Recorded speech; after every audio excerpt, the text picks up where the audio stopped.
জবরদস্তিমূলক কায়দায় যে prepaid metre স্থাপন করছে সেটি অনতিবিলম্বে বন্ধ করতে হবে। আমার বাসা বাড়িতে আমি ডিজিটাল মিটার ব্যবহার করব নাকি প্রিপেড মিটার ব্যবহার করব, এই সিদ্ধান্ত নিতান্তই আমার। এই সিদ্ধান্ত নেস্কো কর্তৃপক্ষ আমার উপরে চাপিয়ে দিতে পারে না।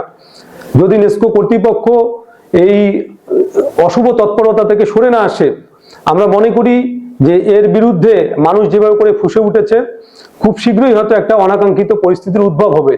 আপনারা জানেন যে বিগত 15 বছর ফ্যাসিস্ট সরকারের আমলে বিদ্যুৎ খাতে কিন্তু সীমাহীন অনিয়ম, দুর্নীতি, লুটপাট হয়েছে। আমরা প্রত্যাশা করেছিলাম গণ অভ্যুত্থানের পরবর্তী যে সরকার, সেই সরকার এই যে বিদ্যুৎ খাতে যে সীমাহীন অনিয়ম, দুর্নীতি, লুটপাট হয়েছে তার একটি শ্বেতপত্র প্রকাশ করবে, তাদেরকে আইনের আওতায় নিয়ে আসবে।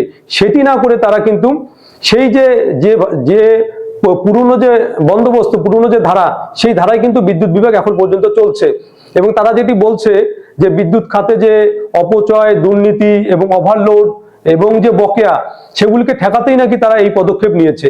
আমরা বলছি যে এর দায় কোনোভাবেই সাধারণ জনগণের উপরে চাপিয়ে দিতে পারে না, কারণ সাধারণ জনগণের কাছে কিন্তু বিদ্যুৎ বিভাগে তেমন একটা বকেয়া নেই।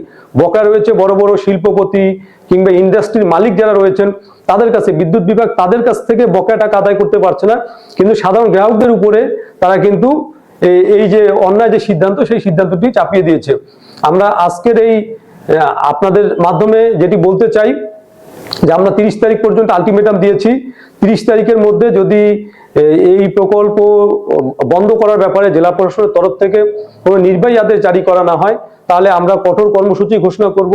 সামনে জাতীয় সংসদ নির্বাচনকে মাথায় রেখে আমরা হরতাল অবরোধের মতো কর্মসূচিতে যাইনি।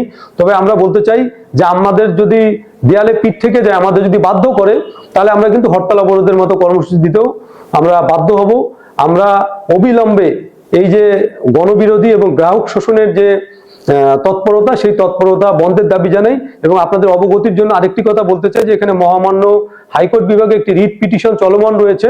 সেই রিট পিটিশনটি চলমান থাকা অবস্থায় আজকে বিদ্যুৎ বিভাগ যে কাজটি করছে, আমরা মনে করি সেটিও উচ্চ আদালতকে অবমাননা করার শামিল। আমরা একদিকে যেমন আইনি পদক্ষেপ নিব, পাশাপাশি সর্বস্তরের জনগণকে সাথে নিয়ে আমরা এর বিরুদ্ধে আন্দোলন করব। আমরা কোনো অবস্থাতে এই প্রিপেড মিটার চাই না এবং এই প্রিপেড মিটার যে প্রকল্প, সেই প্রকল্প আমরা বাস্তবায়ন হতে দিব না।